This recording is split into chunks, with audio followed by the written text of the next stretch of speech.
고소장 제출한 다음에 뭐 아니면 내가 수사를 받을 때든 참 어떤 수사관이랑 이렇게 만나느냐가 참 중요한 것 같아요. 그렇죠. 예. 네, 예를 들어서 내가 피해자다. 그러면은 어떤 수사관이 제일 좋을까요? 김은찬 변호사님 입장에서는 경력이 진짜 많아. 이런 수사관한테 내 사건을 좀 처리해달라고 하고 싶어요? 아니면은 이제 막 수사관이 됐어요. 네. 이런 분한테 좀 맡기고 싶어요. 저는 네. 사실 젊고 네. 열정적인 수사관님이 좀 좋아요. 왜 그러냐면 네. 좀 경력이 많으신 분들은 한마디로 경력이 너무 많아요. 그래서 이미 다 조금 귀찮은 거죠, 한마디로. 그쵸, 네. 그게 일이니까 네, 맞아요. 당연히 그럴 수 있잖아요. 열정이 뭐 많으신 분들도 있는데 네. 그 굉장히 열정이 또 없으신 분들도 맞아요. 또 네. 있거든요. 네. 그럼 만나면은 짜증이 좀 맞아요. 나 있어요. 그래서 뭔가 이제 피해자는 피해자 입장에서 설명을 네, 하는데 네. 핵심만 말하면 되는데 자꾸 막 주저리 하고 뭐 이렇다 얘기를 하니까 짜증이 나신 거죠. 그런 분들도 네. 있잖아요. 아니 뭐 이런 걸 가지고 고소를 하고 그러냐. 그렇죠. 그냥 두 분이서 네, 알아서 그렇죠, 합의하시고 그렇죠, 빨리 그렇죠. 해오셔라. 그렇죠, 그렇죠. 이런 분들도 참 많이 있었던 네. 것 같고. 그래서 네. 의뢰인분들 상담해 보면은 네. 그 수사관 분들한테 굉장히 큰 마음에 그렇죠. 상처를 좀 입고 오시는 분들이 있거든요. 사실 저희도 좀 상처 입을 때 있죠. 네. 있는데 저희야 뭐 네. 사실은 다 그냥 업무적인 그런 건데 피해자분들은 너무 인생의 큰일이고 그렇죠, 이거를 네. 되게 막 들어줬으면 좋겠는데 네. 막 너무 가볍게 치부하고 이거 안 돼요 이렇게 해버리니까 되게 그 큰 상처를 입고 그렇죠. 오시는 거죠. 그래서 약간 그 경력 많은 수사관 분들은 옛날 그 태조 왕건 보면은 그 궁예 있잖아요. 피해자 얘기 한 두 마디 정도 들어보곤 뭐 관심법으로 보아하니 유죄로구나. 철퇴를 맞거라.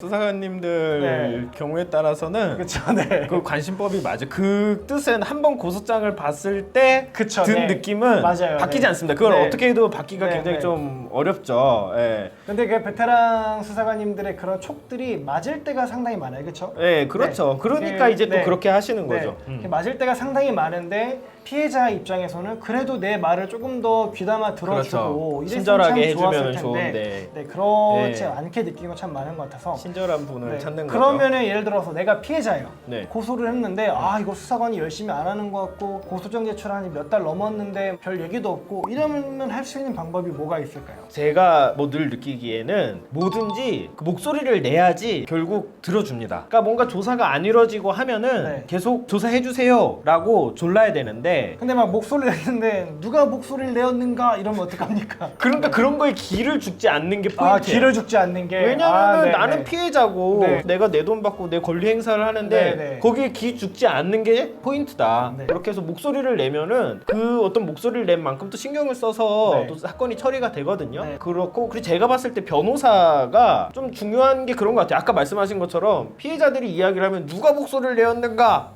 하는데 그 목소리를 변호사는 이제 계속 내줄 수 있는 거잖아요. 그쵸, 네, 수사관한테. 맞아요. 네, 그러니까 네. 사실 변호사가 이제 선임이 되어 있는 상태에서는 피해자는 사건에서 좀 거리를 두고 일상을 좀 할 수 있는 거고 수사관님 이제 계속 재촉하고 계속 의견 진술하고 뭐 한마디로 조르고 이런 네. 거는 이제 변호사의 어떤 역할로 남겨둘 수 있다는 네, 데서 좀 장점이 있는 것 같아요.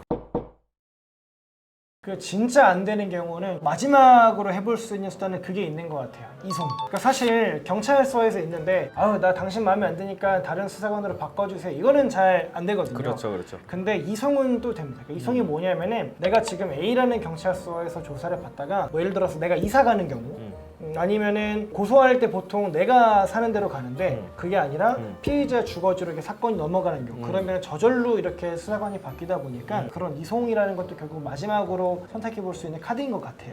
결국 이런 것들도 우리가 변호사와의 상담을 통해서 조율해 갈 수 있는 문제가 아닌가라는 생각이 좀 듭니다. 제가 느끼기에 네. 그 뭐든지 이제 내 업무를 다른 사람한테 맡긴 거잖아요. 경찰 뭐 검찰 뭐 다 마찬가지예요. 내 사건을 누구한테 맡긴 거예요. 그러니까 제가 봤을 때는 저는 개인적으로 어떤 수사관님이 좋냐면은 이 업무가 어떻게 진행이 되고 있다는 거를 말씀을 맞아요. 해주시고 필요한 정보가 뭐가 있으니까 있으면 제출을 해라 이런 거를 해주는 게 좋고 아무런 말이 없다 갑자기 어느 날 띡 뭐가 날아오는 게 이제 제가 봤을 땐 좀 안 좋은 것 같아요. 반대로 제가 변호사 입장에서는 의뢰인들한테 필요한 게 뭘까라는 생각을 해보면 그런 것 같아요. 그러니까 지속적으로 요 사건, 당신의 사건이 어떻게 지금 진행이 되고 있다는 거를 내가 관심을 기울이고 들여다보고 있다는 거를 주지시켜 주는 게 되게 좀 중요할 것 같거든요. 좀 이제 그런 자세로 좀 일을 하시죠. 네.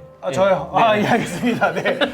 예, 다짐이죠, 다짐. 어떤 수사관님 뭐 예. 이렇게 얘기하다가 갑자기 저한테 업무 지시를 네. 이렇게 다짐이 다짐. 열심히 하도록 네, 하겠습니다. 네, 네, 네. 네. 검찰에서 근무하셨잖아요. 네. 그러면은 이제 그 경찰에서 수사를 네. 해가지고 송치한 사건들을 받아보시잖아요. 네. 어떤 경찰 수사관님들이 잘 하신 것 같고 어떤 수사관님들이 좀 잘 못하신 것 같으세요? 아까 그거랑 연결되는 것 같은데요. 좀 사건을 열심히 충실히 하시는 분들이 잘한다고 생각합니다. 왜냐면은 각자 결론은 동일할 수 있어요. 그러니까 예를 들어서 기소, 불기소 결론은 똑같을 수 있죠. 아무리 열심히 해도 이거 죄가 없는 건데 기소할 수 없는 거고 아무리 열심히 수사해도 죄가 있는 건데 불기소할 수 없는 거잖아요. 근데 내가 결정한 게 끝이 아니라 경찰도 그렇고 검사도 그렇고 내 결정을 가지고 고소인한테 아니면 피의자를 설득해야 되는 거예요. 당신은 무죄를 주장하지만 이런 이유로 재판에 넘겨야 될 것 같아요. 공소장 기소하는 거고 당신이 고소했지만 이런 증거들을 살펴보면은 죄가 없어 보여요. 기소할 수가 없어요. 또 반대로 피해자를 설득하는 거잖아요. 설득하려면은 결론은 정해져 있어도 그 증거들을 많이 가져와야죠. 왜 우리가 기소해야 되는지, 왜 불기소할 수밖에 없는지. 근데 그냥 딱 자기가 결정 내려요. 기소. 그러니까 뭐 증거가 더 필요한가? 딱 봐도 범죄자지. 이런 것들. 아니면 자기가 보기에 불기소해야 되는 사건들, 뭐 기소할 수 없는 사건들, 또 역시나 많은 증거를 확보하지 않고 그러면은 그 결론은 맞지만 그 결과를 받아들이는 당사자 입장에서는 아니 뭐 내가 이렇게나 많은 거를 주장하고 여러 증거를 냈는데 이거 하나도 반영도 안 돼 있고 그냥 불기소라고 하면은 내가 어떻게 받아들여, 이런 분들이 많으시거든요. 그래가지고 오히려 참 열심히 사건을 수사하시는 분들이 그게 결론이 어떻든 간에 참 훌륭하신 수사관 분들이 아닌가라는 생각을 참 많이 했었습니다. 제가 드리고 싶은 말씀은 다양한 수사관님들이 계시잖아요. 네. 잘 맞는 수사관님도 있고 잘 안 맞는 수사관님도 있고 친절한 수사관님도 있고 안 친절한 수사관님도 있고 뭐 그런데 어쨌든 이 사건은 내 사건이잖아요. 그렇죠. 네, 맞아요. 그러니까 내가 관심을 가져야 되고 수사관님이 뭐 이렇고 뭐 저렇고 그런 것보다는 사실은 그런 거랑 상관없이 나는 나대로 열심히 하고 계속 의견을 네. 전달을 하는 게 맞아요. 중요한 것 같아요. 그래서 그거를 꼭 유념하시고 형사사건 혹시 지금 진행 중이시라면은 그냥 막연히 기다리시지 말고 먼저 연락도 하시고 만약에 수사관님 짜증 내시면은 뭐 어떻습니까? 그냥 그렇게 해서 짜증 듣고서는 그냥 정보는 얻어내면 되는 거니까요. 네. 그렇게 진행 사항도 주기적으로 체킹을 하시고 그게 오히려 더 좋은 결과가 있을 수 있다. 좀 이런 말씀을 좀 드리고 싶어요. 네, 이상입니다.